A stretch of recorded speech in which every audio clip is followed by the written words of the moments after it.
A rising star reborn, or just a football jester turned meme?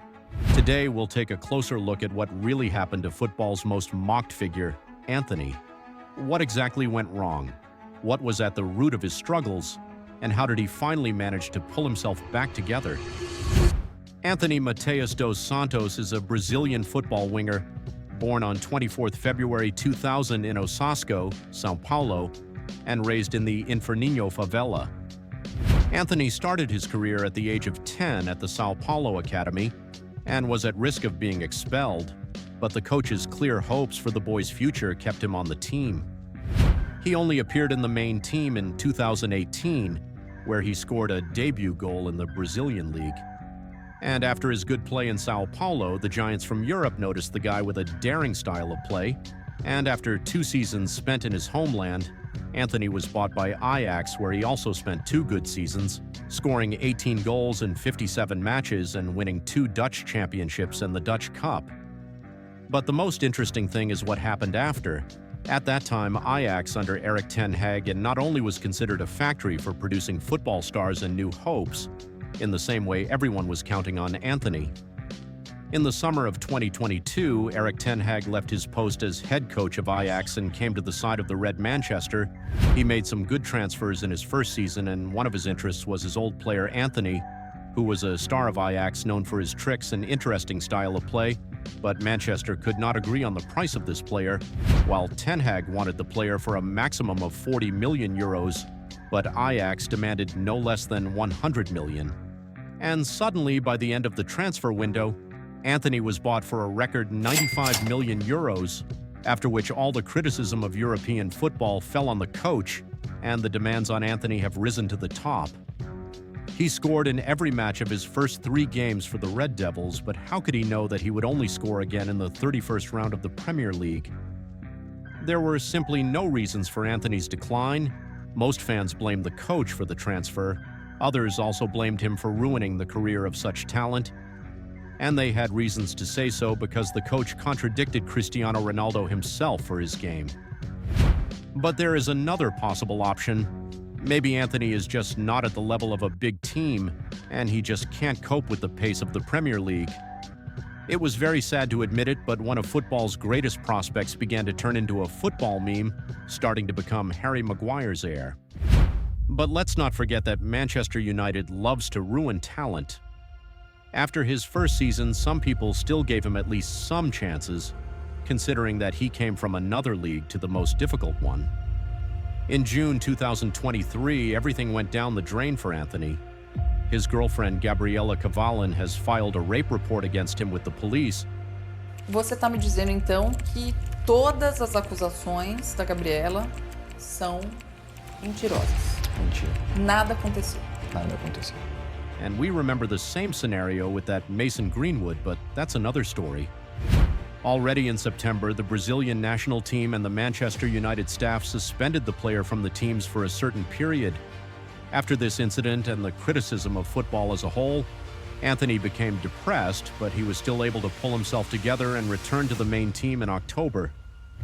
Even so, this season also turned out to be a failure for Antony, where he was remembered for one important goal against Liverpool. At the beginning of the 24-25 season, when Ruben Amorim came from Lisbon to the main throne of the Mancunians, there was still aspiration for this player, but on the other side of the situation. After Amorim's arrival, United's formation changed from a 4-2-1-3 to a particularly rare 3-4-2-1 system, where the winger also acted as a fullback. Antony was a perfect fit for this formation due to his pace and aggression, making him more valuable as a team player rather than a goal scorer. However, he was unfortunate to arrive during the rise of Amad Diallo. But on January 25, 2025, a club appeared that revived the career of one talented guy and decided to take on another. Once he was in Betis, he wanted to prove that he was still capable of something, and he made it. Betis's transfer was risky in terms of increasing the game result, but in terms of advertising, it would have worked great. But as soon as the Brazilian player set foot in Spain, all the jokes about him immediately stopped. In his first 3 matches in La Liga, Antony has won 3 Man of the Match awards and 4 effective actions in 4 rounds. By the end of the season, Antony had 7 productive actions only in La Liga and showed an excellent game in the Conference League, where he was also remembered for 4 goals and 3 assists. But unfortunately, Betis lost in the final against Chelsea, where you can say Antony himself dragged the team to the final. So what was the actual problem? Is Manchester ruining players? Or is Antony simply not at the level of this league? The answer is neither. After all, the player himself decided to change. In the Premier League, the player's left leg was considered a danger to other teams, but he used his right leg only for movement, which made the defender's job much easier. He kept the ball for a long time, tried to do all sorts of tricks where nothing worked out in the end, and as the result, he just stupidly hit it with his signature left foot. But now he has changed his style of play. Now, instead of spinning like a wheel, he tries to play for the team and not keep the ball for too long. The Brazilian himself says that the weather and location influenced him. The move from gloomy Manchester to sunny Sevilla had a good effect on him. In Spain, he feels much better than in England, and this is not a rare phenomenon, especially for players from South America, for example, Neymar, Ronaldo, and Ronaldinho. They all avoided England precisely because of the climate, the atmosphere of the cities, and of course, because of the food. So for Brazilians, this is the complete opposite of what they are used to in their home country. For instance, we will also mention the famous player Ángel Di Maria, who also could not play in Manchester, but no one doubted his skills. In the transfer of Lucas Moura, his wife refused to move to Manchester after hearing from Ángel Di Maria's wife. 2 years ago, Antony had almost no time to think about this situation when transferring, because the transfer took place on the last day of the transfer window, and by some miracle at the request of Sir Ten Hag himself, and for such a large sum.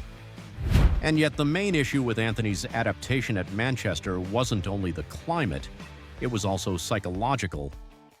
He carried the burden of his high transfer fee, with many expecting instant results. The accusations of sexual assault and the surrounding controversies only added pressure. All of this affected him deeply as a player, and not everyone could have withstood such circumstances. It's now clear that Antony has matured mentally. He no longer tries to take all the spotlight, but plays for the whole team and understands that football is a team sport. It's also worth considering the Manchester United factor. It's no coincidence that many players become much more successful after leaving the club: Rashford, McTominay, and now Antony. One way or another, we hope that Antony manages to revive his career, just like players such as Dembélé have done. As for what the next season holds and where Antony will end up, that's something we'll find out this summer, and hopefully the dark chapter in his life will finally come to an end. Thank you for watching this video. Be sure to press the like button and comment your thoughts about Antony.